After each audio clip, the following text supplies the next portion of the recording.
Hello again! Today we'll talk about solving absolute value equations. But before we do, I wanted to take this time to thank our first subscriber, Mr. Deck. Hi, Jackson. It's me, your first subscriber, Carl, Mr. Deck. everyone knows that's you. And that's a picture of Mr. Cotter. Jackson, the space dog! That's me! When solving absolute value equations, we need to remember that elements within the absolute value function can have two answers. So if we see an equation like this, we see that there are two possible answers. So we need to split the equation into two equations, one that has the answer of positive 3 and one that has the answer of negative 3. And then we simply solve each equation like we normally would. We see that one equation gives us x equals 8 and the other equation gives us x equals 2. Then we plug those numbers back into the initial equation and see if they work. In this case, they both do. Because remember that the absolute value of 3 is 3 and the absolute value of negative 3 is also 3.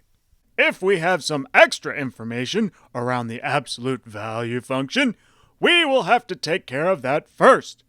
In other words, we need to isolate the absolute value function on one side of the equal sign.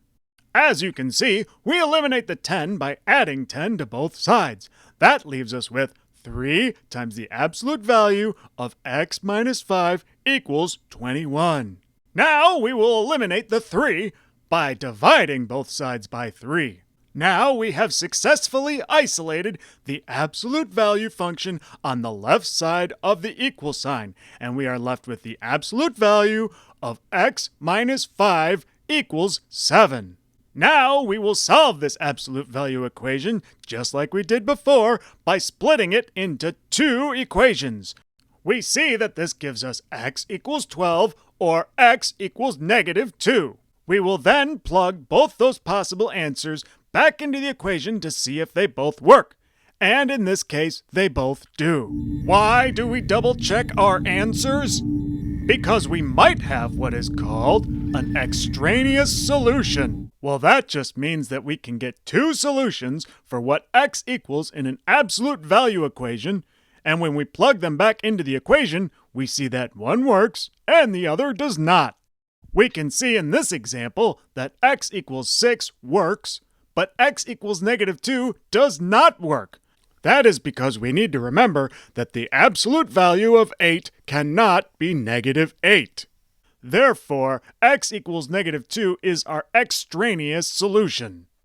Thanks again for watching, and we will see you next time on Jackson, the space dog!